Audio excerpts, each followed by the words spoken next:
क्या आप जानते हैं कि पाकिस्तान की नींव भारत में रहते हुए ही रख दी गई थी और इसकी शुरुआत हुई थी सिर्फ 14 बातों से।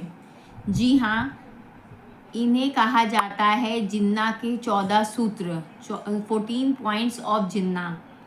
इतिहास की पृष्ठभूमि मतलब कि बैकग्राउंड चलिए जान लेते हैं क्यों ये शुरू हुआ था। 1928 में नेहरू रिपोर्ट सामने आई थी जिसमें भारत के भविष्य का खाका तैयार किया गया था, लेकिन इस रिपोर्ट में मुस्लिम को अलग पहचान और सुरक्षा की कोई गारंटी नहीं दी गई थी।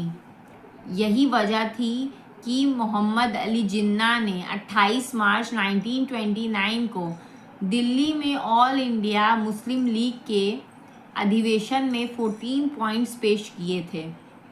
तो आइए जान लेते हैं जिन्ना के 14 पॉइंट्स क्या थे और इसके ब्रीफ एक्सप्लेनेशन जान लेते हैं। तो पहला पॉइंट था भारत का शासन संघीय होगा, मतलब कि ताकत सिर्फ केंद्र के पास ना हो, राज्यों को भी अधिकार मिले।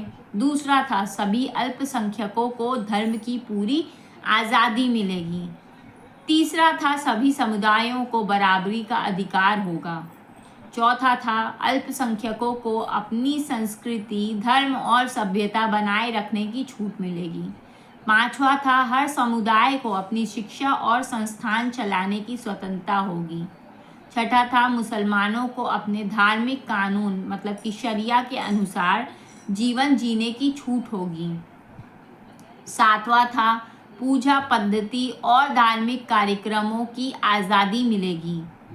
आठवां था मुस्लिमों की संस्कृति और सभ्यता की रक्षा की जाएगी।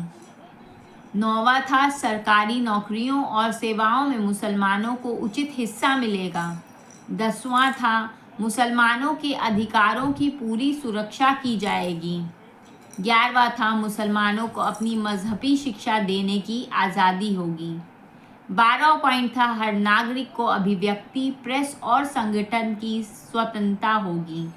13वां पॉइंट था किसी पर धर्म परिवर्तन या मजबूरी से कोई बात नहीं थोपी जाएगी। और लास्ट था मुस्लिमों को अपने धर्म के अनुसार जिंदगी जीने की पूरी आज़ादी दी जाएगी।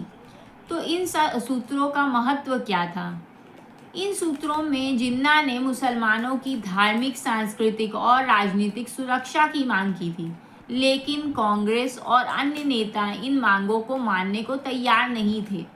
धीरे धीरे जिन्ना को यह यकीन हो गया कि मुसलमानों को हिंदू बहुल भारत में सुरक्षित भविष्य नहीं मिलेगा। यहीं से शुरू हुआ पाकिस्तान की मांग का